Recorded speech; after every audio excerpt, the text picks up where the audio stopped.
Hola, les habla Esteban Hernández, el coordinador juvenil de la Organización de Venezolanos Perseguidos Políticos en el Exilio, EPEX.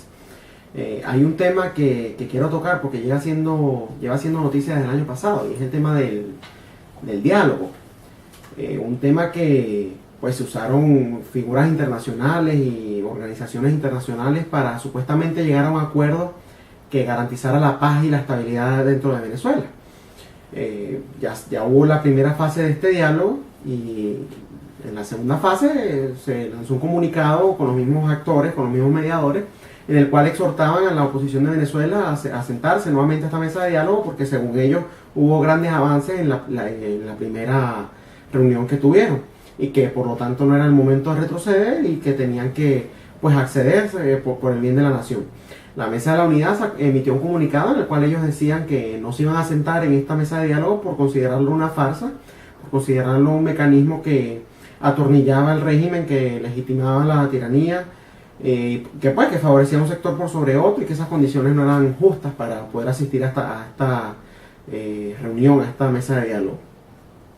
Y ese fue a pesar de que ese fue el comunicado oficial, todavía hay sectores dentro de la misma Mesa de la Unidad que han promovido o han propuesto que el diálogo sí sigue siendo la vía para garantizar un cambio de transición, un proceso de transición, quise decir, pacífico, sin ningún tipo de estallido social o sin ningún tipo de crisis política o institucional que se pueda generar a causa de la gente que está clamando por un cambio actualmente en Venezuela. Y estos sectores, no es de sorprendencia, son en su mayoría las personas, el partido de Nuevo Tiempo. El señor Manuel Rosales abiertamente dijo que él apoyaba el diálogo como una vía para conseguir este proceso de transición que fuera pacífico y todas esas características que ya mencioné. Y el señor Vicente Bello, que es un representante de la Mesa de la Unidad, también del partido Nuevo Tiempo, es el representante de la Mesa de la Unidad ante el Consejo Nacional Electoral, también dijo que a él le parecía que esa era la vía más idónea para poder tratar la crisis que actualmente vive Venezuela. No es nada de sorprenderse que venga de estos dos personajes cuando ya queda más que evidente que su relación con el régimen les ha traído algún tipo de beneficio. Genera mucha suspicacia que sean siempre las personas de este partido los que decidan siempre ponerse del lado del régimen, del lado que el régimen quiere, que en este caso es el diálogo. Entonces me parece importante que, a pesar de que en esta ocasión es nada más un Nuevo Tiempo que está pidiendo sentarse una segunda vez, debemos recordar que esto era algo que se venía advirtiendo desde la primera vez que se sentaron en la mesa de diálogo. Y recordemos que en esa primera vez sí participaron por lo menos los partidos más importantes dentro de la Mesa de la Unidad. Es decir, que ellos se sentaron y ahorita parece que no les gusta esa vía, porque evidentemente lo que les genera es un rechazo a nivel social, y ellos no quieren que la gente deje de votar por ellos y que deje de creer en ellos. Entonces no se trata ahora de venirles a aplaudir porque se dieron cuenta. Ya llevamos 18 años tratando de usar esas estrategias, tratando de jugar a la democracia con personas que evidentemente no creen en ella, no creen en la democracia, y han demostrado ser estrategias no efectivas desde ningún punto de vista. Porque incluso las victorias electorales que se han tenido han sido pírricas, no han tenido significado alguno. Y lo mismo sucede con el diálogo. Son procesos que legitiman, son procesos que atornillan al régimen al poder y que le ofrecen una exención, como dijo el mismo Ramos Alluve. Ellos le lanzan un salvavidas al régimen que más bien les deberían agradecer. Y yo estoy totalmente de acuerdo en ese caso con Ramos Alluve.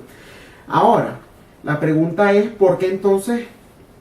si ellos saben o si ya sabían que el proceso de diálogo era un proceso fraudulento, al igual que no son las elecciones, por qué ellos siguen insistiendo en estas vías? Bueno, la respuesta es fácil, es sencillamente que la clase profesional política de Venezuela, con eso me refiero a la MUD y al PSUV,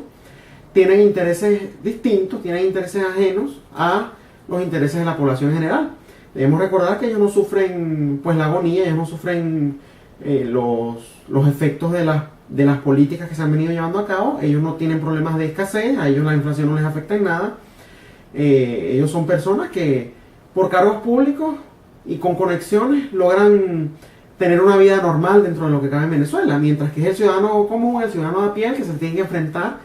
a estas consecuencias, a este tipo de crisis, a estas políticas que lo que generan es precisamente una sociedad como la que hay actualmente en Venezuela, en donde la inseguridad, la inflación, la escasez son el día a día de los venezolanos. Entonces el llamado es a que si estas personas ya han estado al frente de la oposición, entre comillas, por 18 años y esa estrategia evidentemente no ha servido, ¿qué es lo que podemos hacer? Mi propuesta es la siguiente: empiecen a seguir a grupos que ya hayan dado algún tipo de resultados o que estén proponiendo una vía distinta. En el caso en el exterior, evidentemente BEPEX yo considero que es la organización más seria, que las propuestas que ha llevado y todas las acciones que han llevado a cabo, evidentemente desde el exterior no se puede generar el mismo cambio o la misma sensación que dentro de Venezuela. Sin embargo, sí han venido haciendo actividades importantes que se las debemos reconocer, pero dentro de Venezuela también están surgiendo nuevos movimientos que están no solamente pasándole por encima del liderazgo de la clase política, vuelvo y repito, la clase política es la muy del PSUV, sino que además están llevando nuevas propuestas, están promoviendo modelos políticos que nunca se han aplicado en Venezuela, que son modelos de gobiernos limitados y con una economía de libre mercado. Voy a hablar en el caso específico de un movimiento que se llama Rumbo Libertad, que pienso que ha demostrado y que lo va a seguir demostrando la capacidad para poder lograr reunir ese descontento que hay en la sociedad y de esa manera poder canalizarlo en pro de Venezuela y no en pro de unos cargos que pues sí benefician a la persona que lo consigue y a su alrededor, pero al final a la población no nos beneficia en nada. Entonces, evidentemente lo que se debe pues retomar es este tipo de acciones, este tipo de propuestas que vayan en contra de todo, o que sean distintos, mejor dicho, a todas las estrategias que se han venido usando durante todos estos años. Este tipo de movimientos lamentablemente no tiene el mismo acceso a los medios de comunicación como lo tienen los partidos políticos tradicionales, por lo que es de suma importancia que pues por el momento lo sigan en las redes sociales para hacerle un seguimiento, valga la redundancia, a todas las actividades que se lleven a cabo en estos movimientos. Y el problema con las redes sociales es que, bueno, el problema para la clase política con las redes sociales es que todavía siguen siendo medios libres en donde las personas pueden expresar realmente qué es lo que ellos consideran, qué es lo que ellos están pensando, qué es lo que ellos están proponiendo, qué propuestas ellos deciden apoyar y cuáles deciden criticar. Esto a la Mesa de la Unidad y al PSUV les ha dolido de tal manera, y en el caso de la supuesta oposición hay un insulto que a ellos les encanta usar, que es ustedes son guerreros de teclado, o nos llaman empantuflados también. Y bueno, lo que yo les digo en ese caso es que es mejor ser guerrero de teclado que ser cómplices de la tiranía. Es mejor ser guerrero de teclado que ser una oposición hecha a la medida del régimen. Es mejor ser guerrero de teclado que ser guerrero de escritorio o guerrero de micrófono como lo son ustedes, que durante estos 18 años no han sabido sino luchar en pro de su beneficio personal y no en pro del bienestar de la nación, que es supuestamente lo que ustedes defienden. Entonces, me parece que es importante partir de la base de que es verdad, ellos nos engañaron, han sido 18 años y está bien, todos somos humanos y cometemos errores. Si nos engañan una vez, la culpa es de ellos, pero ya si nos engañan 2 veces, la culpa es de nosotros. Debemos ya dejar al lado esos movimientos y pues asumir un rol de liderazgo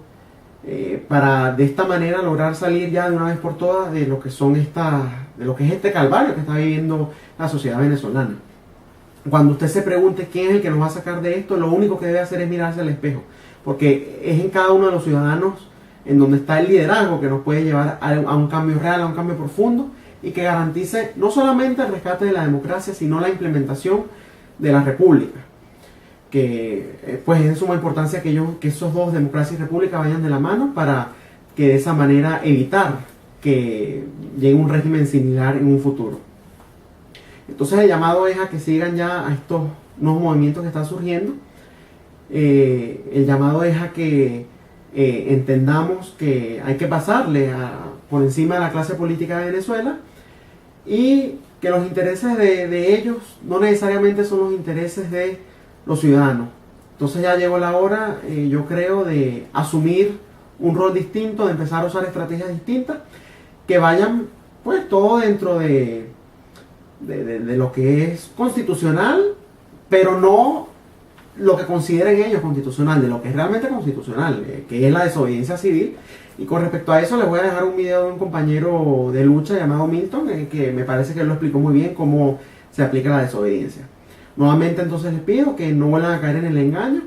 y que empiecen a sumarse a estas nuevas voluntades que están surgiendo dentro de Venezuela. Gracias.